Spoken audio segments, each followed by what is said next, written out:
आज हम लोग भगवद गीता के एक बहुत ही महत्वपूर्ण श्लोक की चर्चा करेंगे। इसमें भगवान जो है भगवत प्राप्त पुरुष के लक्षण बता रहे हैं, यानी कि जिन्होंने भगवान को प्राप्त कर लिया है, भगवान को जान लिया, उसके क्या लक्षण हैं। सारे वेद शास्त्रों का एक ही उद्देश्य है, भगवान को प्राप्त कराना, भगवान का ज्ञान देना, भगवान का अनुभव कराना, साक्षात्कार कराना।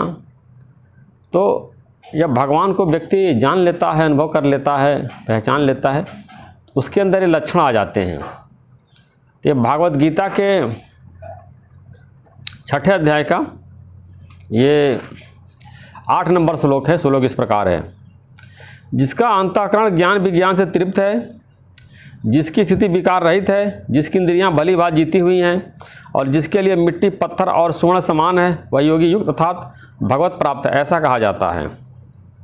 भगवान यहाँ बता रहे हैं कि जिसका अंतःकरण ज्ञान विज्ञान से तृप्त है, यानी कि एक तो ज्ञान बोलते हैं जो आत्मा परमात्मा का ज्ञान है, और एक विज्ञान बोलते हैं, यानी कि उसका प्रैक्टिकल, केवल उसको थ्योरी के स्तर तक ज्ञान नहीं है कि ज्ञान पढ़ लिया है और लेक्चर दे रहा है, उसका उसने अनुभव भी किया है, विज्ञान भी उसके अंदर है, यानी उसका प्रैक्टिकल उसके जीवन अनुभव है। पहला गुण भगवान बता रहे हैं। दूसरा बता रहे उसकी स्थिति विकार रहित है, यानी कि विकार रहित हो गया है। 5 विकार बताए गए हैं: काम, क्रोध, लोभ, मोह, अहंकार। 5 विकारों से वो छूट गया है, यानी कि वो निर्विकार या विकार रहित है। ज्ञानी जिसको भगवान की प्राप्ति होने के बाद जो है वो विकार रहित हो जाता है। उसके अंदर अहंकार का, क्रोध का, काम का, लोभ का, मोह का लेस मात्र भी नहीं रह जाता है। और यहाँ बता रहे जिसकी इंद्रियां भली भांति जीती हुई हैं और उसकी इंद्रियां पूरी तरह से कंट्रोल है। 5 ज्ञान इंद्रियां, 5 कर्म इंद्रियां की बात बताई गई है। जैसे 5 ज्ञान इंद्रियां, आँख है, कान है, ये नाक है, ये जीभ है, ये त्वचा है। 5 ज्ञान इंद्रियां हैं और 5 ज्ञान इंद्रियों से 5 विषयों का ज्ञान होता है। आँख से देखता है, कान से सुनता है, जीभ से स्वाद लेता है, नाक से गंध का अनुभव करता है, त्वचा से स्पर्श करता है। तो ये सारी ज्ञानेंद्रियाँ और कर्म इंद्रियाँ जो है, जैसे 5 कर्म इंद्रियाँ हैं: हाथ, पैर, एक मुंह जिसे बोलता है, और उपस्थ और गुदा जिसे मल मूत्र का त्याग करता है। भली भांति जीती हुई है, पूरी तरह से अपने इंद्रियों को उसने कंट्रोल कर लिया है और किसी भी वो इंद्रिय के रस में बह नहीं जाता है। कोई दृश्य आई तो लगा उसको बार बार देख रहा है, किसी घटना को बार बार सुन रहा है, कोई चीज़ बार बार खा रहा है, पसंद आ गई तो फिर खाएंगे और लेंगे। जीभ पे कंट्रोल नहीं रहता है, बार बार खाते रहते हैं, बार बार देखते रहते हैं, बार बार सुनते रहते हैं, दिन भर बोलते रहते हैं निरर्थक। सारी उसकी इंद्रियाँ कंट्रोल में, मतलब स्वाधीन अंतःकरण वाला है। और बता रहे हैं कि जिसके लिए मिट्टी पत्थर और स्वर्ण समान है। ये बहुत ही ज्ञानी की ऊंची स्थिति की बात है यहाँ पर जो है कि मिट्टी और पत्थर और सोना समान है, यानी कि उसकी सोने में आसक्ति नहीं है। सोना कहने का मतलब है कि मकान है, धन है, प्रॉपर्टी है, वैभव है, संपत्ति है, या सोने जैसा कोई पोस्ट है। बहुत सब लोग बनना चाहते हैं बड़ा अधिकारी, बड़े, या जैसे कि मान लीजिए बिजनेस में ही मैं सबसे बड़ा रईस बन जाऊं, सबसे बड़ा ऑफिसर बन जाऊं, या सबसे बड़ा कोई पोस्ट है प्राइम मिनिस्टर का या चीफ मिनिस्टर का या सुप्रीम कोर्ट के जज का पोस्ट हमको मिल जाए, या विधायक का सांसद बन जाए। इन सब चीज़ की लालच नहीं रहता है। स्वर्ण मतलब कि जो माया का आकर्षण है, जो संसार का आकर्षण, जो चमक रहा सोने की तरह दिख रहा है, वो उसको मिट्टी की तरह समझ रहा है। ये ज्ञानी की महानता है। सारा संसार मिथ्या है, ज्ञानी सोचता जब लग देखी तब लग माया। पूरा संसार, चाहे सोना हो, चाहे पत्थर हो, चाहे मट्टी हो, चाहे दुनिया का धन दौलत हो, चाहे दुनिया का बड़ा से बड़ा पद है, वो सब सपना है, माया है। आप देखिए बड़े बड़े लोग आए और चले गए, सब मट्टी से उत्पन्न हुए, इसी मट्टी में विलीन हो गए। सब मट्टी ही तो हैं, सारा संसार इसी मट्टी से उत्पन्न हुआ है। ये मट्टी खा करके जी रहा है और अंत में मट्टी में ही विलीन हो जाएगा। जितना भी आप खाते हैं, चावल रोटी, सब मट्टी से तो निकलता है और फिर पेट में जाता है, ताकत देता है, फिर वो मल मूत्र की तरह नहीं निकलता, फिर मट्टी में मिल जाता है।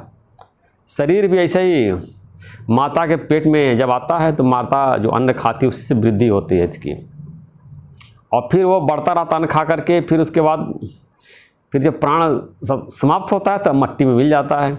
इसीलिए शरीर को अन्नमय कोश बोला गया है और अन्न से इसकी उत्पत्ति हुई है।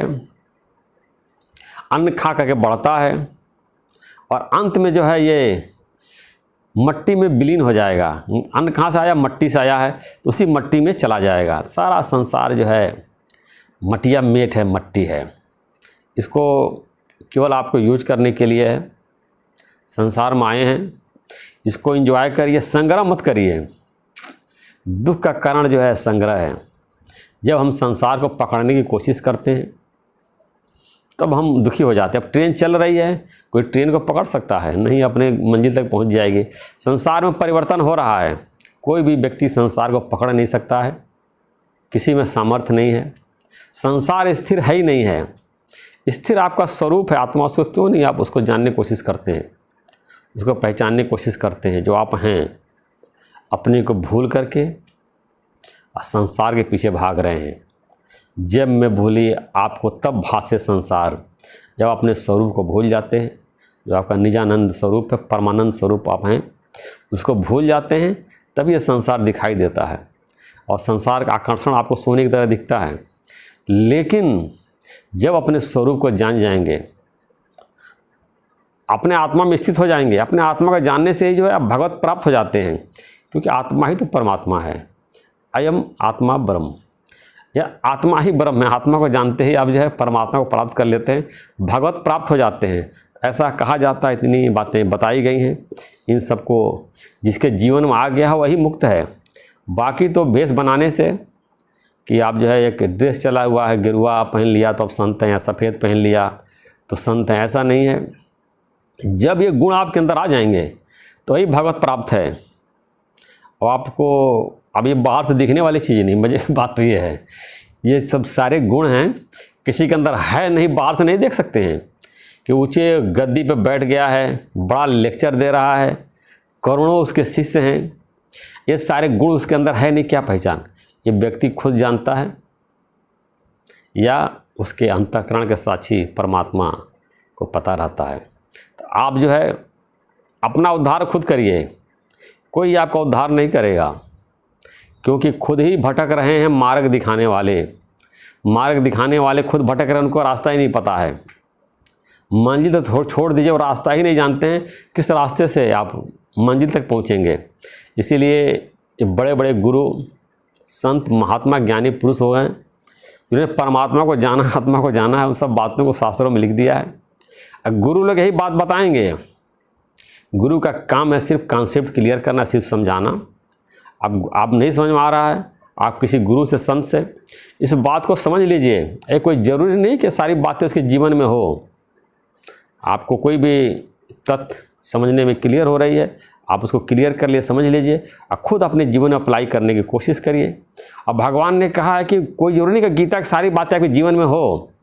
इसकी थोड़ी सी बातें, जरा सा बात जो है, अगर एक दो पॉइंट भी अगर आप एक पॉइंट भी अगर आपने जीवन में अप्लाई कर लिया, आपका पतन नहीं होगा, आपका जो है उद्धार हो जाएगा। आप कल्याण के रास्ते पे निकल चलेंगे, अंधकार से प्रकाश की तरफ आपकी यात्रा शुरुआत हो जाएगी। जैसे बोलते हैं तमसो माँ ज्योतिर्गमय, अंधकार से प्रकाश की ओर ले चलो। ये गीता का ज्ञान अगर आप जीवन में लगाएंगे, अप्लाई करेंगे, समझिए आपका जो है अंधकार से प्रकाश की यात्रा शुरू हो गई है। जैसे बोलते अस्तो मास्तदगमय, असत्य से सत्य की तरफ ले चलो। तो पूरा सत्य है, गीता में एक एक बात सत्य है। अगर आप इसको सुनेंगे, समझेंगे, पढ़ेंगे, जीवन में अप्लाई करेंगे, तो आपकी असत्य से सत्य की तरफ यात्रा आपकी शुरू हो जाएगी। या समझिए, अगर लगा रहे हैं, इस पर चल रहे हैं, पढ़ रहे हैं, समझने की कोशिश कर रहे हैं, आपकी यात्रा शुरू हो गई है और एक न एक दिन जो है आप मंजिल पे पहुंच जाएंगे। परमात्मा आपके हृदय में विराजमान है, अंतःकरण में, और आपको जो है खुद क्लियर करेंगे। लेकिन आपको दिक्कत इसलिए होती है कि आपका चित्त मलिन है, मन उलझा हुआ, विषय विकार है, देहाभिमान है, इसी से आपको समझ में नहीं आता है। जब आपका चित्त स्थिर होगा, चित्त आपका शुद्ध होगा, निर्मल हो जाएगा, सारा ज्ञान अपने आप क्लियर हो जाएगा। सिर्फ आपको निर्मल करना है। अष्टावक्र गीता में आया है कि चित्त का निर्मलता ही मोक्ष है। जब आपका चित्त निर्मल हो जाएगा, आप मोक्ष प्राप्त कर लेंगे। मोक्ष ऐसा नहीं कि हिमालय पे मिलता है या गुफा में मिलता है, घर में मिलता है, गेरुआ वस्त्र पहनने से मिलता है, वस्त्र बदलने से मिलता है। चित्त के निर्मल हो जाने से ही आप मोक्ष प्राप्त कर लेते हैं। इसीलिए रामचरितमानस में आया है, निर्मल मन जन सो मोहि पावा, मोहे कपट छल छिद्र न भावा। जिनका मन निर्मल हो गया वही परमात्मा को प्राप्त कर लेते हैं, वही भगवत प्राप्त है। भगवान का कपट छल छिद्र चतुराई पैतरेबाजी चालबाजी पसंद नहीं है। बस अपने आप को निर्मल बनाइए, शुद्ध करिए। आपको शुद्ध सिर्फ गीता का ज्ञान ही कर सकता है और कोई ज्ञान आपको नहीं कर सकता है।